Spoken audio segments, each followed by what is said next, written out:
A conversation with experts, the Cybersecurity Circle.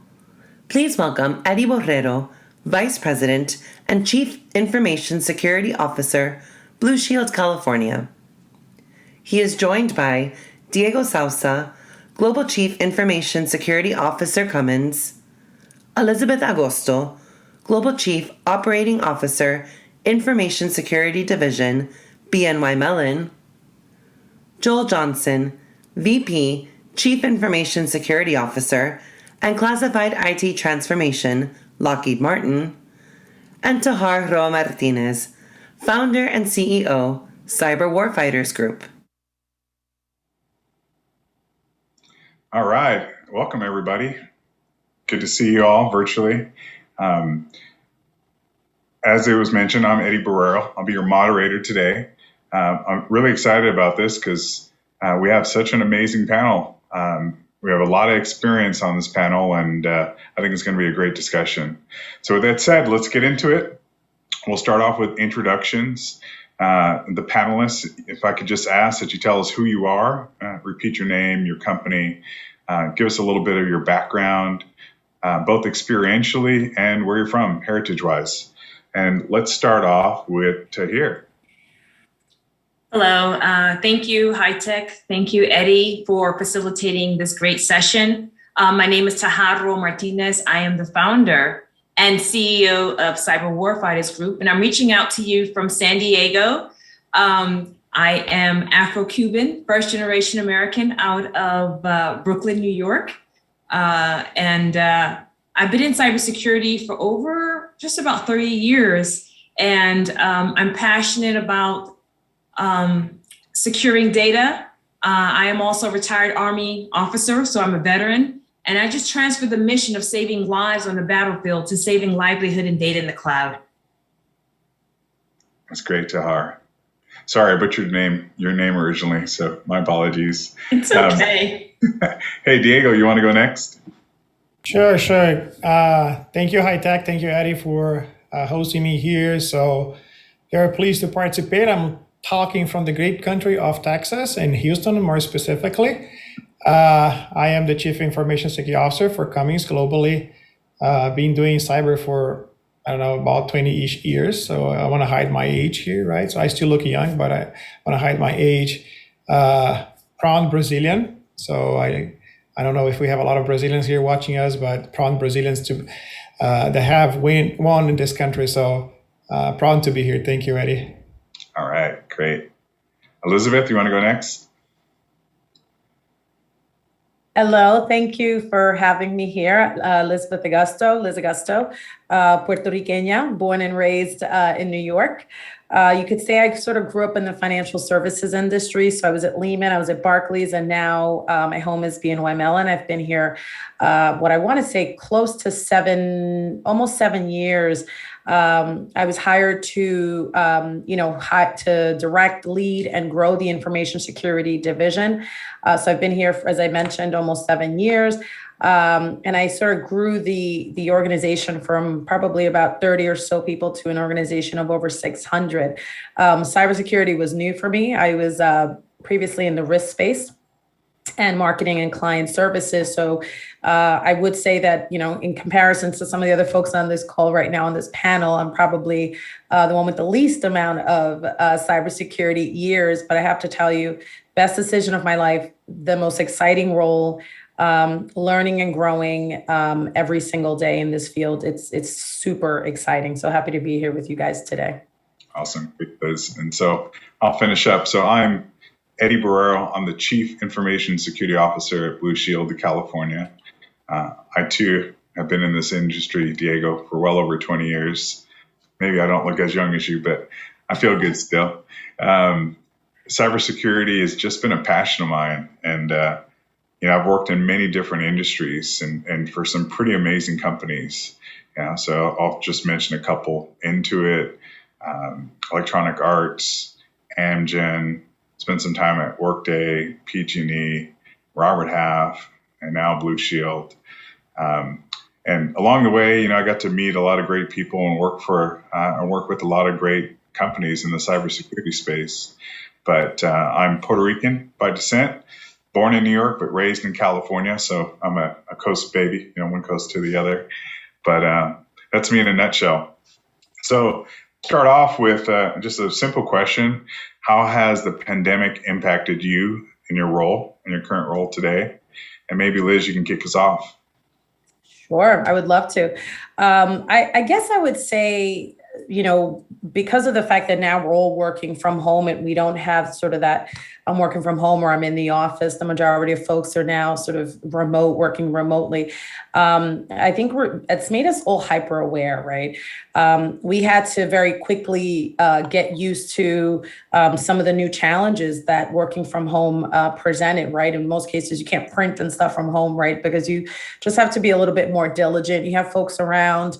You have to make sure that your information is secure, that, you're not leaving a laptop open and information out there when you have guests and people over at the house. So just little things like that, very similar to, things that you think about when you're in the office, right? You don't want to just walk away and leave your laptop open, exposed to folks. Also really quickly, just reading some stats. Cybercrime, as we all know, right, has increased. Some of the stats I read recently were cybercrime increased by about 600% during COVID, which is crazy, right? The financial sector obviously suffered probably the most financial losses, but it impacts everybody. It's not something that just a financial institution needs to think about. I think we all need to be hyper aware. And I think just making sure that we take the time to make sure that we educate and create awareness across the organization now more than ever, because we are more exposed and there's new things we need to think about that we never thought about before. That's great, Liz. Thank you. Mm-hmm. Hey, I want to call an audible. We have Joel Johnson on the line. Joel, you want to quickly introduce yourself?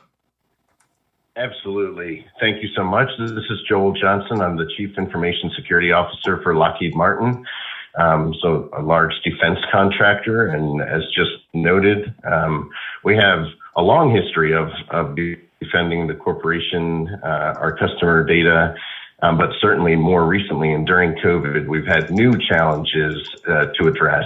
I've been with Lockheed Martin for 20 years, half of that in program management and the latter half in cybersecurity. I think we were asked to bring up some of our heritage. I know Joel Johnson doesn't come across as super Mexican, but that's my father's side. My mom says for me to introduce myself as Juan Antonio de la Johnson when I do these types of events. So I'm Juan Antonio de la Johnson, and when I'm in trouble, just Juan Antonio. So I very much appreciate, on behalf of Lockheed Martin, the opportunity to join this panel. Thank you. Awesome. Thank you.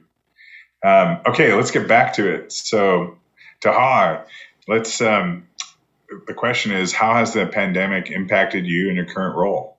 What are you seeing out there? So for me, it clearly exacerbated whatever underlying PTSD I had after 4 deployments. Sometimes you'd rather not know than know. In addition to the perfect storm, and then you concatenate that, or you add the Russia culture climate. The one great thing, if we can look at the positive, because I do enough fear mongering for everyone, the Patch Act just came out, and I was out representing the state of Texas in addressing, they have a committee that talks about cybersecurity, and I was talking just before the pandemic kicked off, the concerns about the medical devices where there are no true standards. And so I am so grateful that the Patch Act has now at least lowered some of my fears and concerns that kept me awake at night. The battle has shifted. I will tell you firsthand what someone can do with code is far beyond any bomb dropping, beyond any weapon. It doesn't take a lot of talent. Unfortunately, it takes 10 times the talent to secure it. It takes 1/8 of the talent to create havoc there. So that's what keeps me awake at night. The new frontier, the new terrorism that's now in the cloud, and it's coming at us health. We already are vigilant about the pandemic, and to know now that your loved one devices it's not even a back door, there's a front door, there's a side door. But now the government is holding these companies and these manufacturing life science companies accountable. So I can go on, but that is the most top of mind that really concerns me, knowing what I know. Yeah, Tahjar, that's that's close to my heart, being in the healthcare industry and working for Blue Shield of California. It's getting dangerous. When I started, this was all about protecting uptime for companies. They don't want computers going down. Then it moved to data leaving organizations. Now it's life or death, critical infrastructure, medical devices. So we got big jobs on our shoulders, just to say it. All right, Diego, you want to go next? How's the pandemic impacted you in your current role? No, definitely. I 100% agree with Elizabeth and Tahjar here on the challenge that they have shared it with us. But I also look on the other side where I see the pandemic expediting a lot of things that companies were taking like forever to deliver, right? So everybody was talking in the past about working from home, but there was a lot of this in-office kind of policies for many great corporations, and the pandemic kind of expedited.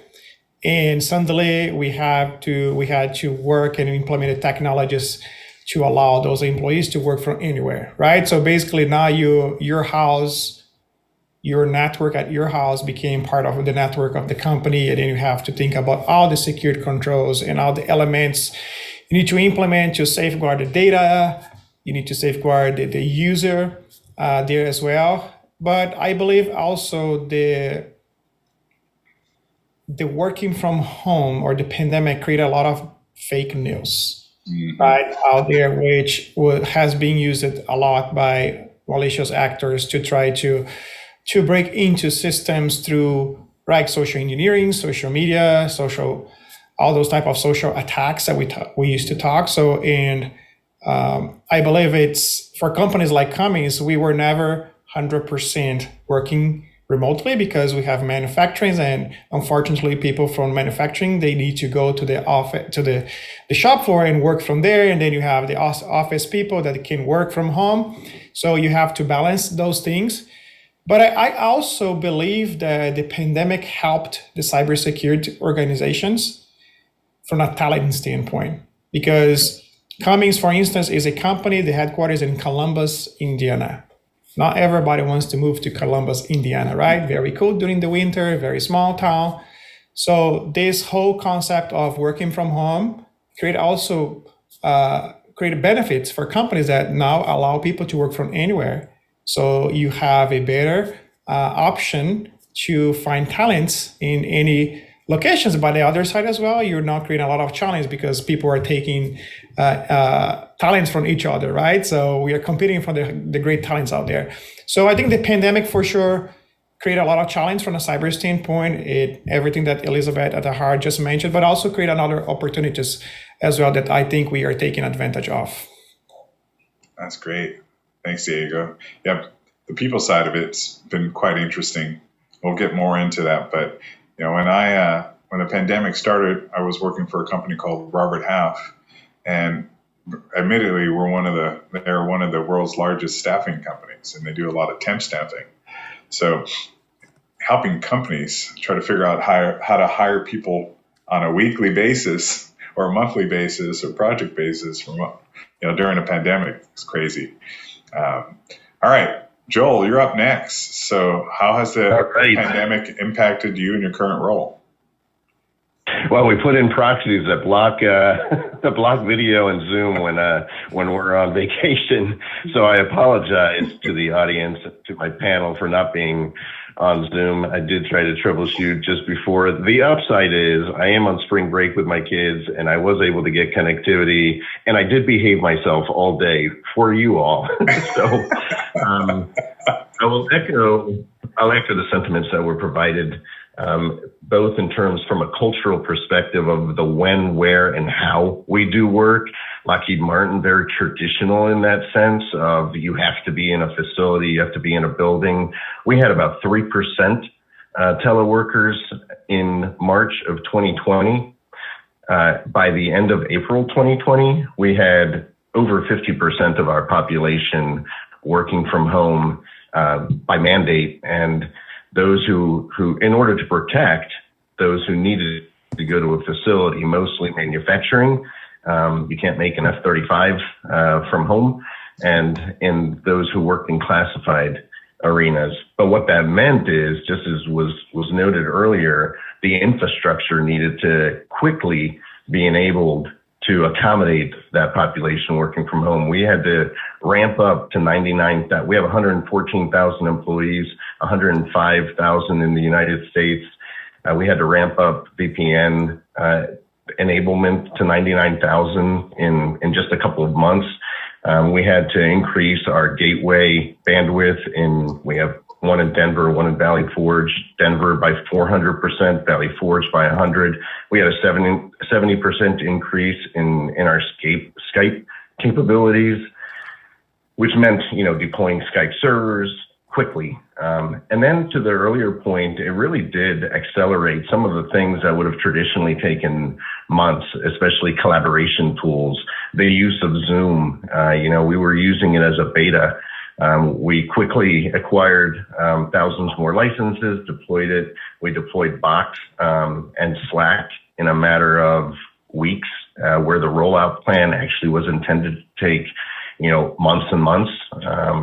So very good agility demonstrated by IT, and of course, making those things, deploying those things in a secure fashion was absolutely critical. So across the company, really worked hand in hand to do those things, to enable our workforce to continue their critical missions while protecting them and allowing them to work remotely.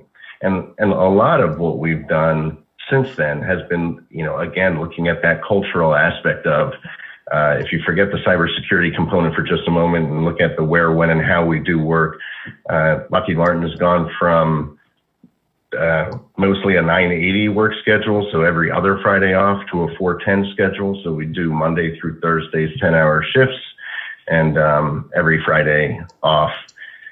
And in terms of work location, we did a classification effort, and that led to, again, about 49% of our population having some level of flexibility in terms of where they work, be it full-time at home or 50% in the office. So a lot has changed in terms of the infrastructure required to support and the security required to support this new paradigm of telework. And the flexibility to accommodate it, and the expectation from our both existing employees and new employees to have that level of flexibility. That certainly is not singular to Lockheed Martin. All the panelists, I'm sure, share, and those in the audience share the same level of expectation from the workforce. It's great. Hey, Eddie, can I add something here quickly on? Of course. Joa was speaking, and I felt very interesting comment. I think the pandemic also created a lot of financial impact in many organizations, right? And for the cyber, so we had to keep up at the same levels, but most likely with lower budgets because of the financial impact. So one of the impacts for you as a positive impact as well was like, let's take a step back and really evaluate and assess the technology we have in-house and really take the most of those technologies to support the organization. I think we were going through that like fancy pace, all these great technologies out there, let's try everything a little bit without really consuming the potential of the solutions we have in-house. I think the pandemic also helped CISOs to take a step back and look, okay, what is the portfolio of service that I have in-house that I need to take advantage at full potential? To add to what the two gentlemen were saying, Joel and Diego, when we talk about impact, travel. So we have a lot of customers, especially when you're dealing with something very sensitive and very personal as cybersecurity and IT. You don't want to talk to someone remotely. You want someone on ground. So we had to redirect some of our flight patterns. There were certain countries in Europe, to kind of avoid. They were a little bit more strict than others during COVID. So definitely was an impact to how we work, which permeates through how we affect how customers work. So there was definitely a big shift to that. And to everyone's point, there was also an opportunity with the Great Resignation, folks pivoting into this sector that we love. And so there was just some great wins out of this tragedy, if you will. I want to add one thing too, Tahjar, because I'm thinking in and out, Eddie, I'll let you go on that one, is innovation, right? Because I think one of the things that pushed us is like, can people work from home? Can all these, it's almost like we became so much more innovative and a little rogue in terms of we can do just about anything. If I think about my own organization as an example, over 50,000 people all of a sudden overnight have to, turn to remote working for all these individuals, and we were able to do it. I guess we proved that we're actually more innovative than we give ourselves credit for too. I think those are awesome points. Oh, go ahead, Joel. I was just going to agree with you. That's a great point. And certainly we've been able to demonstrate across the board, not within LM, but across the board, across industry, that agility, that flexibility. Cybersecurity or security organizations tend to be known as the no organization. You can't do that. That's unsafe. You can't do that. That's right. that all of a that sudden, brings in right? risk. But we've been able to say out of necessity, all right, well, we can do that. And we do have to look at home networks and how we protect those. We do have to look at collaboration tools and ensure that we have the right level of security controls, just as we would if we were moving to SaaS and IaaS and basically internet as a service and systems as a service, et cetera. We were doing some of that anyway, which just would have taken a lot longer, but we've been able to demonstrate, again, across the board and in all of the companies represented on the call today, that flexibility while demonstrating the importance of security. But we're an enabling organization, not a no organization from a security standpoint. Yeah, when I think about that, Joel and team, for me, I've gotten to do exactly what I've always been trying to do, which is have security lead through innovation, right? Lead organization to be more flexible, more productive, more profitable. And so for us, I'm going to own this. For me, because you guys have talked about so many good points, the only thing that wasn't mentioned, and it's on my heart all the time, is the psychology of people. We need every one of our employees' help in our mission to protect our companies. But for people to work effectively, they have to feel like they're part of a team, part of a company, they're part of a group. They have to have an ability to collaborate in ways that are very different because everyone's a part. I started my new job during the pandemic. So the CISO job at Blue Shield I took in May 2020. And I've only met my boss twice in person so far in the last 2 years. I've barely met anybody else in the company in person, but we feel like we know each other. And largely that's a lot of the work. That's part of all the work security was doing to figure out how do we enable people remotely, securely, because if we're not leading the charge, to Joel's point, we're kind of putting ourselves in a position of being, at the very least, a roadblock or a speed bump, slowing progress. And we never want to be in the place where we have to say no. So we just got to figure out, how do we get ahead of the company? And that's led me personally to be in more conversations around strategy, spending more time with their board of directors, et cetera. And then I'll finish up with this. Joel, I'm also on vacation. I'm staring at the mountains in Scottsdale right now. My family's in a cabana at the pool, having the time of their life. But I love high tech. I love this organization, and I love security. And I just thought this is going to be fun and much more worth my time. So I'm here. I'm excited about it. And we're going to roll into our next question. We talked about people and enabling organizations, but if we consider that people are either our weakest or strongest link in any security program, what are you doing to engage and train your employees now to help? So let's start with Joel. Let's start with you, and then we'll go around the panel. So I think you you said it correctly. Our human behaviors are, from a cybersecurity perspective, the weakest link. We like to click. We like to download. The number one vector, is through, from our at least advanced persistent threat, our adversaries, is through email or social media. Now, certainly we have data storage devices, USBs. We have, you go to compromised websites and we love to click. There are system vulnerabilities that are exploited, but social media and email are truly the quickest way to get to mass audiences or employees. And so how do you convert those human behavior, those risk areas, to cyber defenders? And really that's what we talk about. In fact, I briefed the board to your point earlier exactly on how we convert 114,000 strong workforce from the behaviors that create risk to cyber defenders. So we have testing of all of our employees, phishing testing multiple times a year. Every employee, up to and including the CEO, is tested. If you fail the test, you get put into the next round, up to the point where there are actual HR ramifications of failing multiple times. That was about 5 or 6 years ago.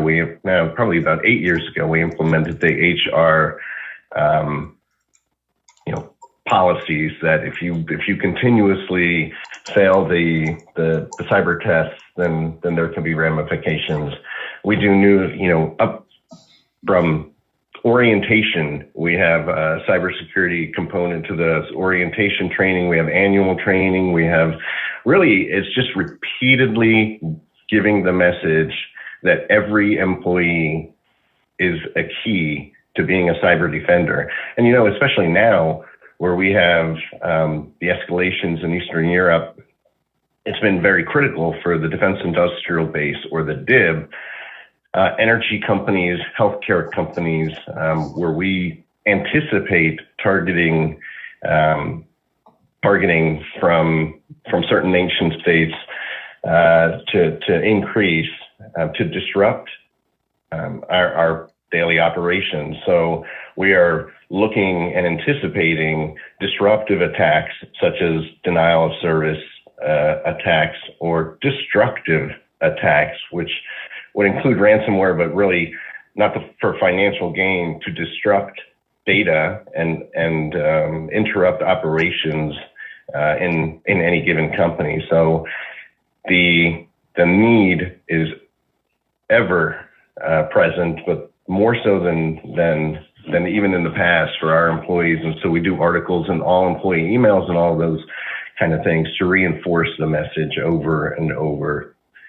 So I think it's been successful, but there's no end to it. There's really not a rallying cry of success. You just continue and plod on and continuously reinforce the message that there are adversaries that are trying to connect to you through LinkedIn, through Facebook. There are adversaries,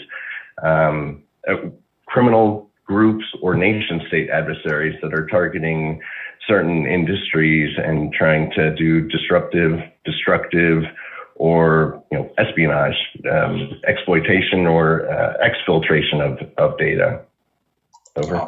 I have a perspective, and it's great that, Joel, you have the big four called companies, defense companies, who have that. But I like to also speak to the small and boutique companies that service as well. So, for example, our company, which would meet that category of boutique, that training happens at the board level first.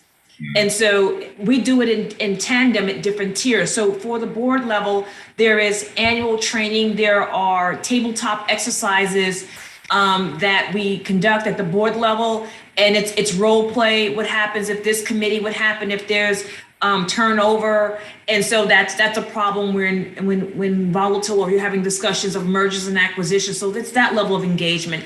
And then you have everyone in our company, to include myself, have an IT cybersecurity certification. I'm still a certified ethical hacker. You probably wouldn't want me, you want our engineers doing it, but I'm still enough to create damage. And so in that certification itself, the industry requires so much ongoing training to keep that certification.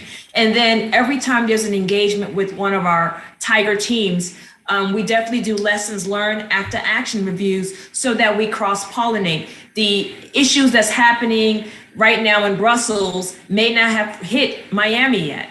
And so right after every engagement, there is cross-pollination, there are shares of what's happening, and that is ongoing. So it's not for us, there's not once a month, it is continuous to stay ahead of the cyber criminals. And that's how we engage it from a board perspective down to my bless her heart, as they say in Georgia, my executive assistant, Jasmine, who is more of a part-time employee.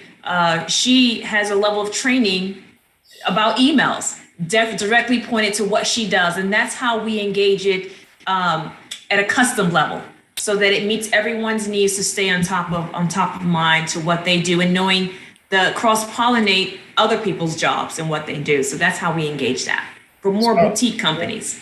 Yeah. So, Go ahead, Diego. okay. So thank you, Elizabeth. I think one of the important pieces when we're talking about people is how do you make that personal, right? I think one of the biggest challenge for any company when you try to drive this awareness and training campaign is how you can make that story compelling to them, that they want to be part of that. So at Cummins, we do the same. We do the board trainings. We have tabletops, all those fancy stuff. However, we changed the way because, we had those like when you get on board on the company, you get the cyber training on your first day and so on and so on. If you click on a phishing email, you have to go to the training. But you know what? What we realized that the number of people attending those trainings after they click was very low, right? Because number one, it was not mandatory because, right? Then we created like two different aspects. We call the cyber smart methodology here. So making the technology smarter to help to reduce the risk on people clicking. That talks about your email security and so on. But how to make your employees smarter and how to do it cyber. So we start to create the compelling stories about how can we bring this story to their personal lives. Right. So what would happen to you, for instance, if your social security gets compromised? What's the outcome of that to you? Mm-hmm. Right. So then you translate that into the business risk. Say, listen, this is what happens when our intellectual property also gets compromised. What happens if you leave your door open over the night? So you have the risk of people getting into your house. That's what happens when you have a vulnerability in the systems, right? So we were creating those compelling stories. And we created what we call the reward and consequence. So people that really continues to report like vulnerabilities, phishings, they are rewarded. They get a letter from the CEO actually, which is amazing. People like to share that. And then we have, like you, Joe, was mentioning, we have the consequence as well, because you're gonna always have those happy clickers. Yeah. So we do phishing tests every single month for the entire organization, from board level to all the other levels in the company. And I have seen people that clicks in every single one since the day one. So we have those happy clickers, right? You have those happy clickers. So then you have to have the consequence model, which Joey was talking about, the ramification into HR. But I believe creating stories that are compelling to the employee to really understand the risk that they can, attach to your personal life, that's changed the way people were like dealing with cyber here in Cummins. I think the culture of the cybersecurity was changed in the people mind here in this organization because of that. That's great. Yeah, and I'd like to add to that if I could. I think all incredible points, and I think similarly, a lot of us, we're all doing a lot of the same things, right? We have the phishing campaigns and the vishing campaigns, and just creating that awareness across the organization, educating people. We do all the, pretty much everything you guys mentioned, the war games, the tabletop exercises, phishing campaigns, and all the rest. I think a big thing is to your point, Diego, is making it personal, right? We do a lot of intentional campaigns around tax time or the holidays, like make sure you look out for this, make sure you look out for that, and really educating and creating a culture of good cyber hygiene, right? Making sure that we build, these folks to understand the importance of it, that cybersecurity is not there. It's like brakes. I read this somewhere where someone sort of said cybersecurity is like, brakes on a car, right? It's not meant to slow you down. It's actually to provide you that ability to go faster.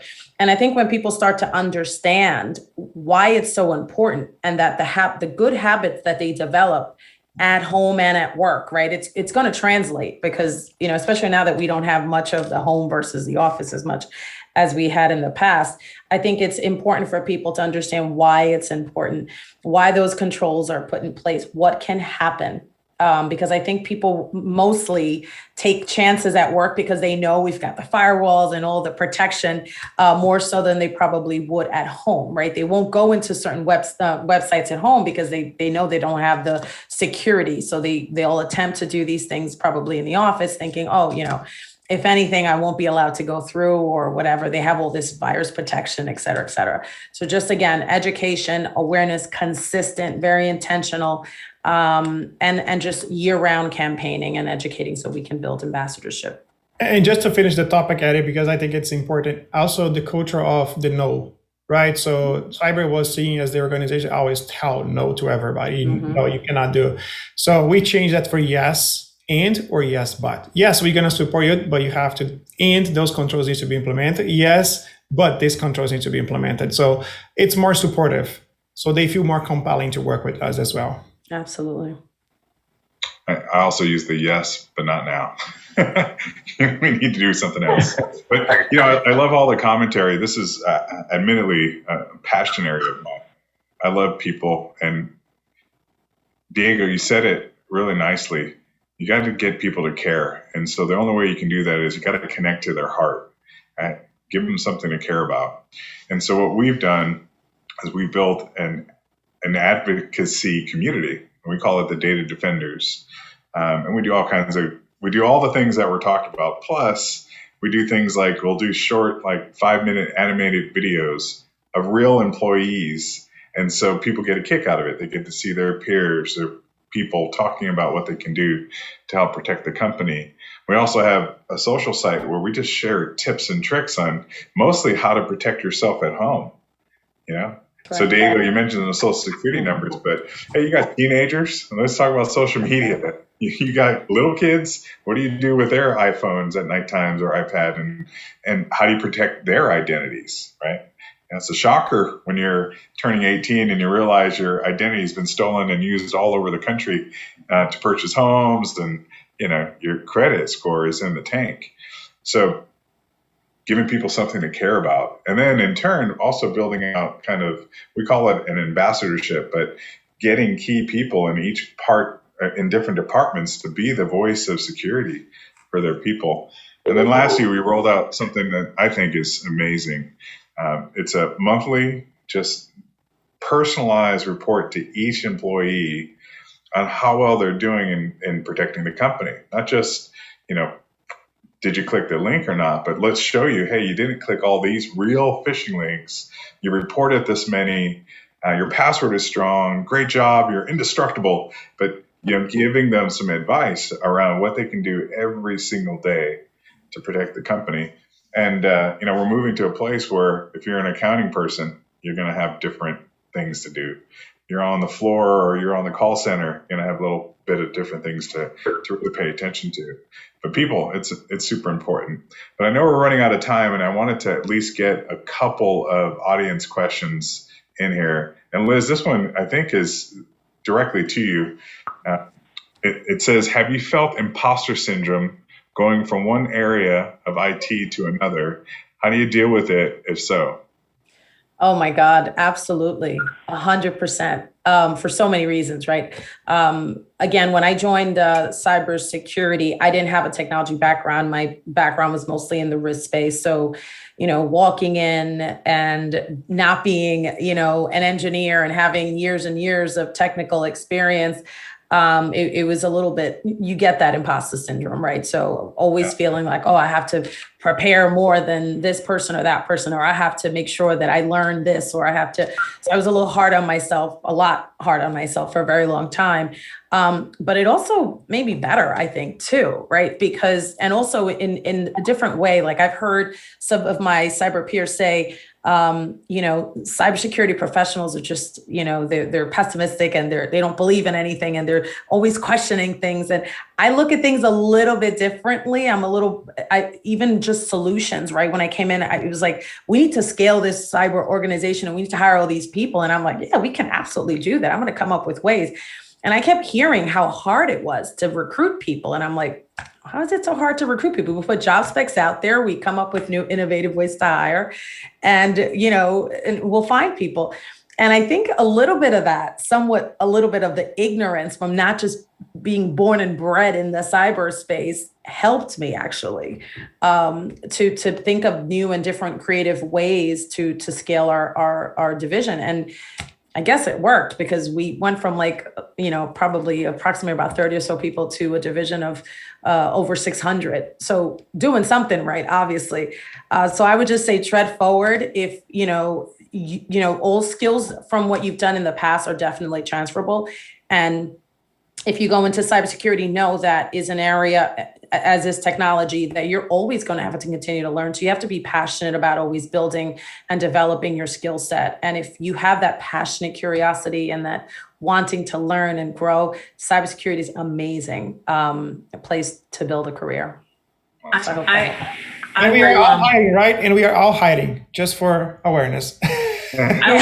I would love to address that imposter syndrome at a different level. And thank you, Elizabeth, for sharing it on the personal level. When it comes to being the face of Hidden Figures and unicorns, and being the face of we being Latinx are the masters in arts and sciences. When we look in this space, it typically has a stigma of someone who is probably of an Asian descent or Middle Eastern descent when they look for these solutions. And so part of the imposter syndrome, being Afro-Cuban, being a New Yorker, and I'll even say, even though I've been doing this for 30 years, I've been told you don't look that old. Some of the imposter syndrome is being superly proven, definitely proven that I can solve your problem. But the imposter syndrome, just like a lot of women sitting in boardrooms, a lot of the Latinas here, you have that fighting society's stigma of can you do this? Is this because we're not, for whatever reason, solutions don't be here. This is a white male dominant field when it comes to companies, not definitely women owned or Latino owned. And so we're changing that, and we're changing that narrative and exposing the brilliance and the excellence that lies not only in our departments and our divisions, but in our companies and in our communities, to shoulder forward in the middle school, brown people who are excellent in the math and sciences, who should be driven to this industry and to this professional field. So I like to highlight that through the high tech platform, that we are excellent as a people, and we definitely have the skill sets to add value in this space. And come to the space if you are thinking of new career fields. Awesome. Hey, Joel, you want to hit it next? I was hoping you wouldn't come to me next, because I don't know if I can say it better than it was just stated. And I echo those comments. I resonate with them. I did joke around at the beginning, Juan Antonio de la Johnson, but I'm the last founding member of HOLA, Lockheed Martin's Hispanic organization, internal. And it's just so critical that be it in cyber or any of the other IT or STEM areas, that we are doing our part to sponsor, champion, mentor, coach individuals in high schools, universities, 0 to 5s in our companies, to ensure that we are developing that next generation, and that it's just so beautifully stated. And thank you. We have a responsibility, and I'm proud to be the first Hispanic CISO for Lockheed Martin, and I'm just very, very nicely put. Thank you. Awesome. Diego. I think that's a fantastic topic, and I thank so much Tahjar and Elizabeth for sharing their thoughts. And I just have like a quick comment is lots of people have the imposter syndrome because they feel sometimes I'm getting this job because I'm Latino or I'm African American or whatever, right?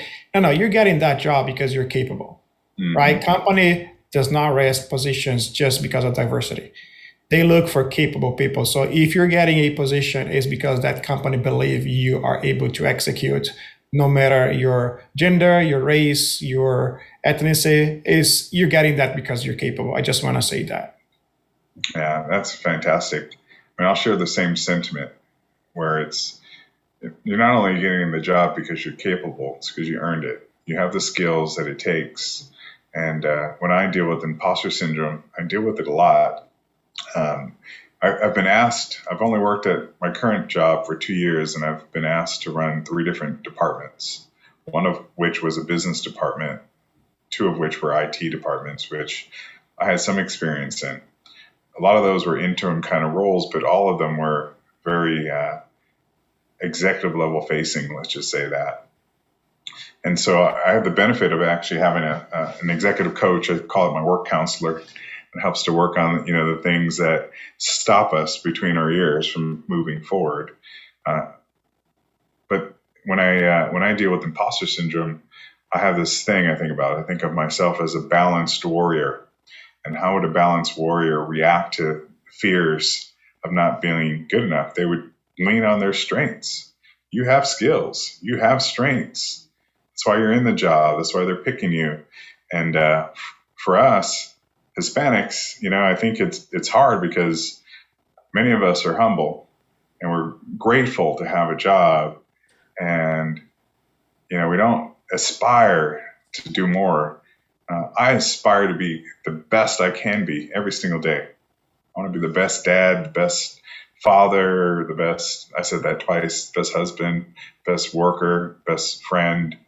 I want to achieve as much as I can achieve. So when I die, I have a large room of people talking about how I impacted them. Like, that's my dream. And so I encourage all of you to do the same, like dream big, and if you have imposter syndrome, remember, you're skilled. You got there for a reason. There's a lot of people here in high tech that can help too, from a mentorship, discussion standpoint. I'm just so blessed. Like I said, I'm looking at these mountains and I'm thinking, how the heck did I get here on vacation? And my family's happy. It's amazing. So it's also how you build the resilience, right? So you're going to be resilient throughout your journey as you learn through those challenges. And you know what? It's okay. You're going to fail sometimes.